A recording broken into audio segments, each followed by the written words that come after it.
Shabbat Shalom, brothers and sisters. Thank you all for stopping by to watch on a beautiful day after some pretty strong storms that a lot of the nation received over the last few days. We were fortunate enough to only get a little bit of hail and some rain, and the winds, and even the winds weren't that bad. I don't know exactly what they were here, but I wouldn't think they were more than maybe 35-mile-an-hour winds, which isn't too much. We get that fairly frequently around here. Today I want to read a scripture that I have read before, but I want to kind of take the talk in a different direction. And I get people time to time joke that I preach it, being a preacher. I'm not a preacher at all, and I don't want you to think for 1 minute that I'm preaching at anyone. If anything, I am preaching at myself for the things that I'm saying, or today, or in the past, or in the future, especially when it comes to the Father and His Word. I do think, though, folks, that the time is drawing near for us, that we're running out of time before the end times happen. And the closer we get to that, I don't think, there's a lot of end time ministries out there. And most of them are about salvation, but I don't think too many of them really focus a lot on, at least not that I've seen, on the things that you and I as believers will be going through, gradually getting worse as we lead up to the final days. And if we are not spiritually sound, if we are not ready for that, we may not survive it. It's not going to be easy, folks. We talk about prepping on this channel a lot, and, being more prepared, and getting your homestead more prepared, and growing food, and getting your supplies, and your skills, and your animals, and security. And we talk about mental preparedness, getting battle ready, and a warrior mindset. I talk about these things all the time. But folks, if you are not prepared spiritually for what is happening right now, we're not talking in the future, it's already happening. I want to point that out here in a little bit.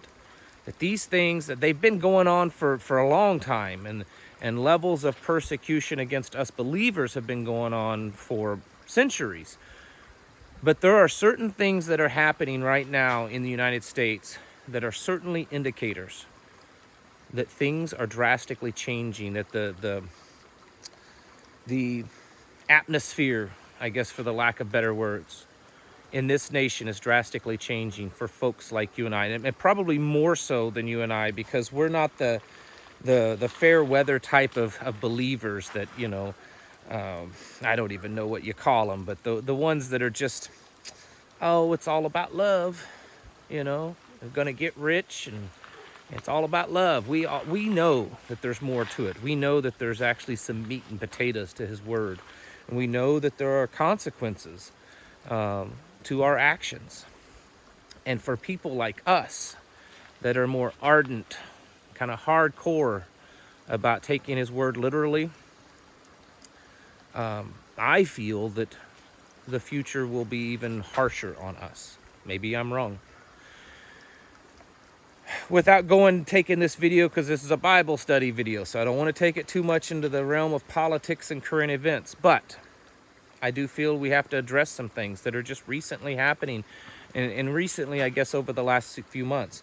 Going back to the start of this health crisis, one of the things that's kind of stood out to me is how they clamp down, and you all know this, how they clamp down on churches.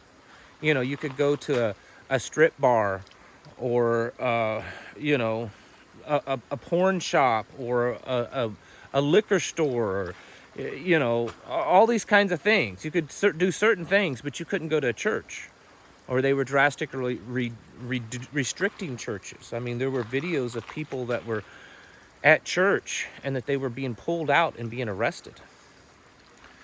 And then now we've gone from that to seeing that our beliefs, we're being told that they're wrong, or they're being mocked more so than I think I've seen in my lifetime.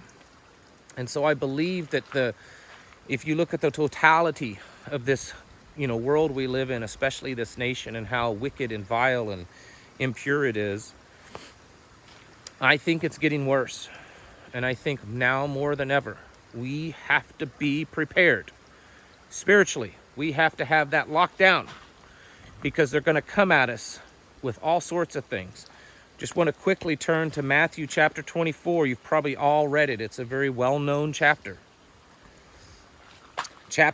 Verses 8, 9, and 10. And there's one little thing when I was reading this that kind of stood out. We'll talk about that also. This is Yeshua talking about the end times, Jesus. And all these are the beginnings of sorrows. Then they shall deliver you up to be afflicted, and shall kill you, and ye shall be hated of all nations for my name's sake. And then they shall be offended, and shall betray one another, and shall hate one another. It goes on to talk about false prophets arising, and so on and so forth. But we're going to, it's not going to be easy for us. It's not going to be like it's been maybe growing up, especially some of you that are even older than I, where we were a Christian nation, and you were proud to talk about God and Jesus and Yeshua and going to church, and it was just assumed that you should be that way, and you didn't have to hide that. That's going to change. It's going to change for people like us that teach our children at home because of our beliefs. It's already starting to change. I find it interesting that in this verse here, in verse 10, 24 verse 10, it says, and then shall many be offended. We live in the offended culture right now. Everybody's offended at something. No matter what is said, someone's offended, and then there's the cancel culture that's got to step in. Oh, we're offended, now we got to cancel it. I'm trying to put my Bible up so that I don't drop it here on the ground. The other day there was a video out of some guy, trying to make this point that Jesus, Yeshua, was racist, should be canceled. We're seeing that more and more with Bible characters, and there was something a few days ago, yesterday or day before, in California, a bill that's been proposed that anyone that's a pro-life Christian can't serve as a police officer. I don't know what that has to do with being a police officer, but whatever. There already talk about cancel culture hitting the Bible. All these people like Abraham and Moses and so on and so forth. Well, they had slaves, and, they weren't nice to black people. They killed all those Egyptians, even though the Egyptians weren't black. All this kind of stuff, that it's going to start happening. It's been foretold. And what that means is that it's going to become more and more difficult for you and I to be who we are, to practice our faith. It's very possible that within our lifetime, we could see days of like Nazi Germany, where the Jews were having to hide, or in Russia, where the Christians were having to hide and to sneak around, and in China, where they still have to hide and sneak around, to sneak their Bibles around and be, hide their faith because of persecution. And we're not talking persecution of you're a believer. We're talking starting out probably with losing your job and destruction of Bibles, leading up to brainwashing children, and then finally physical persecution, leading up to even death. I don't think that I'm being too out there talking about this, because the Bible kind of backs up this, what I'm saying. And folks, these days are happening now. I'm not saying the end times are, or that his time to come is soon. I'm saying that the days where our faith, yours and mine, is no longer being accepted. It's no longer an acceptable way to believe. We are archaic. Our belief system is misogynistic, and it's bigoted, and it's racist, and it's, hateful, and, with everything with, all the different gender weirdness that's going on and stuff. They're not just going to let us, hide off and, okay, well, if you want to believe your beliefs and not be so open-minded like the rest of the enlightened ones, they're not just going to leave us alone. Remember Sodom and Gomorrah? We all know that story in the Bible. And remember when Lot and his wife were there, and then the angels or the men came. It wasn't just enough that the immorality that was going on in Sodom and Gomorrah, that it was allowed to happen, and that they allowed Lot and his wife to just, be who they were. They were wanting them to, call their children out, call these men out. And he was offering to give him his daughters to protect these men. The point is that they're not just going to leave us alone. They're not going to just turn a blind eye to you and say, well, if you want to be some bigoted, non-open-minded, hateful person and not accept people for whatever gender they choose to be, or not accept people for whatever, beliefs that they have, then fine, be that way and just leave the rest of us alone. I don't think that's what's going to happen. They're not going to leave us alone. In the end, it's not going to happen. In the end, we're going to have to choose.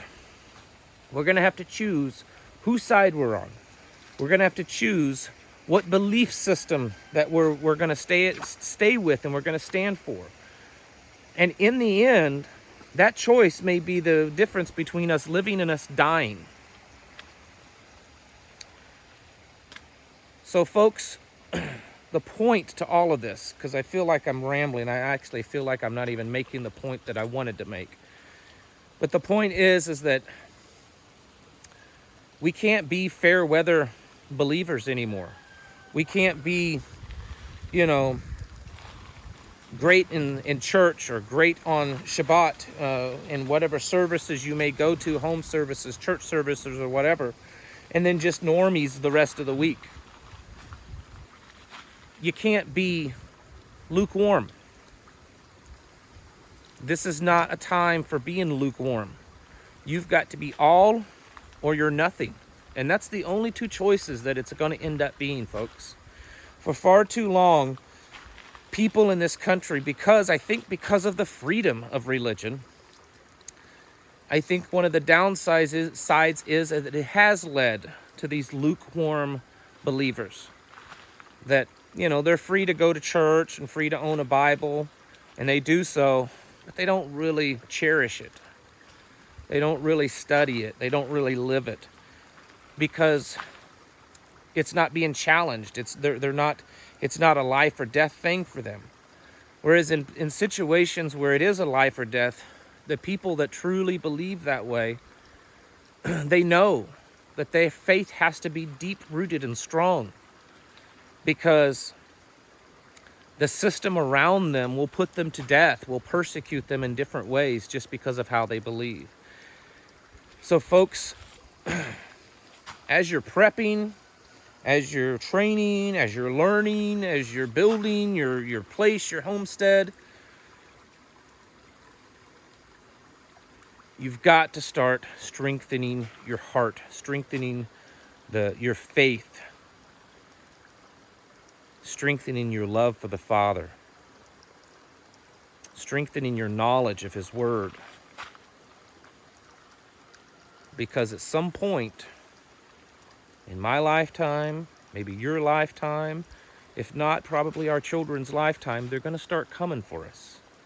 Cancel culture, woke culture, whatever they call it now. I can't keep up with all the terms. They're eventually going to come for us. They're already coming for your children. They have been for a while.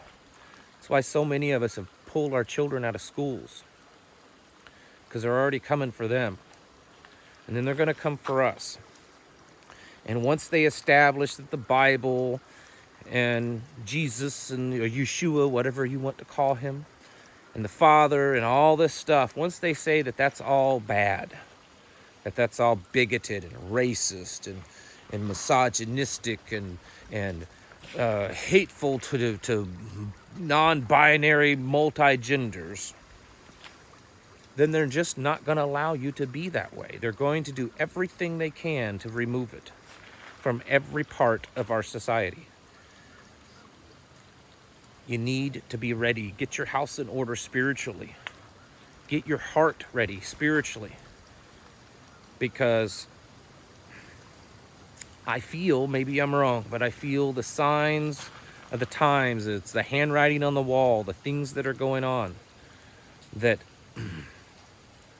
those days that we grew up in, where we could freely worship and express our spiritual beliefs here in the United States, I think has come to an end. And you need to make sure that your faith in the Father is solid, because it's going to be tested for certain. All right, folks, thank you for watching. I'll catch you in the next video.